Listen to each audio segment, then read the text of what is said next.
Tekst do wideo numer 1. Zdrowe żywienie w przypadkach cukrzycy ciążowej. Wprowadzenie.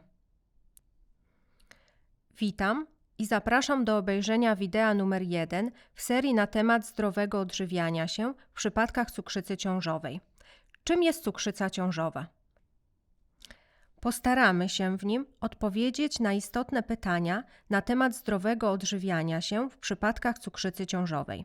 Wyjaśnimy, na czym polega to schorzenie, jakie wywołuje objawy, jak wpływa na mamę i dziecko oraz omówimy sposoby leczenia. Czym jest cukrzyca ciążowa? Cukrzyca ciążowa, skrót angielski GDM, to rodzaj cukrzycy, która pojawia się w okresie ciąży. Najczęściej zaczyna się w 26 tygodniu ciąży i objawia się podwyższonym poziomem glukozy, czyli cukru, w krwiobiegu. W procesie trawienia żywności i napojów zawierających węglowodany, jedne z głównych substancji odżywczych, organizm zamienia je na rodzaj cukru zwany glukozą. Glukoza jest wchłaniana do krwiobiegu, w wyniku czego jej poziom we krwi wzrasta. W normalnych warunkach trzustka w takiej sytuacji wytwarza hormon zwany insuliną, który kontroluje ilość glukozy i hamuje jej stężenie. Insulina działa jak klucz, który otwiera drogę dla nadmiaru glukozy, żeby mogła się przedostać z krwiobiegu do komórek, które wykorzystują ją jako źródło energii. W okresie ciąży dochodzi jednak do zmian w poziomie innych hormonów, co może zachwiać tym procesem. Gdy stężenie glukozy we krwi wzrasta, trzustka nadal jak zwykle produkuje insulinę, ale jej działanie może być osłabione, co sprawia, że potrzebne są większe ilości insuliny. Jest to tak zwana insulinoodporność. Gdy organizm nie jest w stanie sprostać zwiększonemu zapotrzebowaniu na insulinę, dochodzi do cukrzycy ciążowej. Przy braku insuliny nie da się usunąć z krwiobiegu odpowiedniej ilości glukozy, co sprawia, że utrzymuje się ona na wysokim poziomie.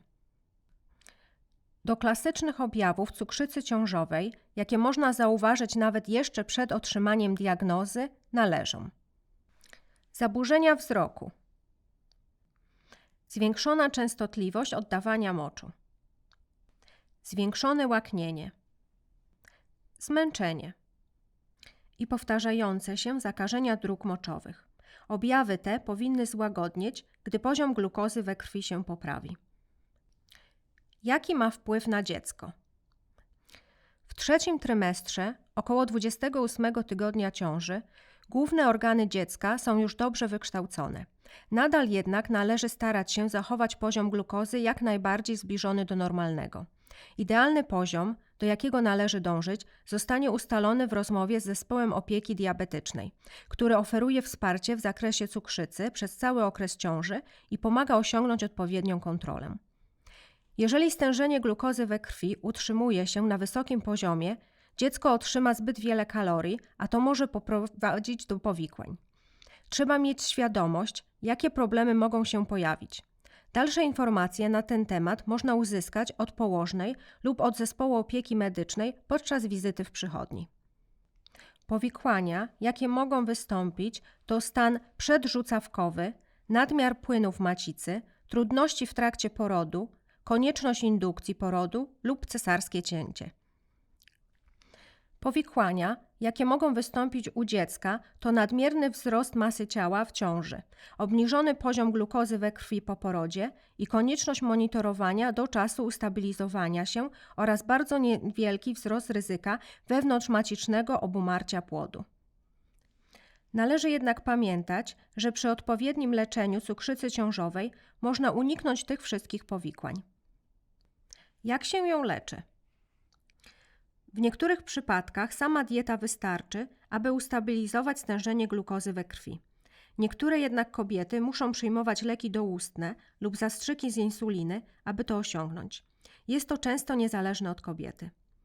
Bez względu na to, czy leki przepisano, czy też nie, należy stosować się do zaleceń dietetyka.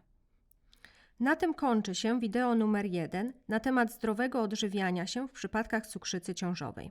Mamy nadzieję, że udało nam się odpowiedzieć na pytania postawione na początku.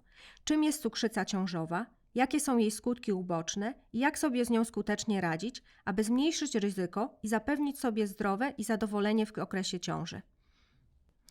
Niniejsze wideo nakręcił zespół dietetyków ze specjalizacją cukrzycy pracujących w służbie zdrowia NHS Greater Glasgow and Clyde.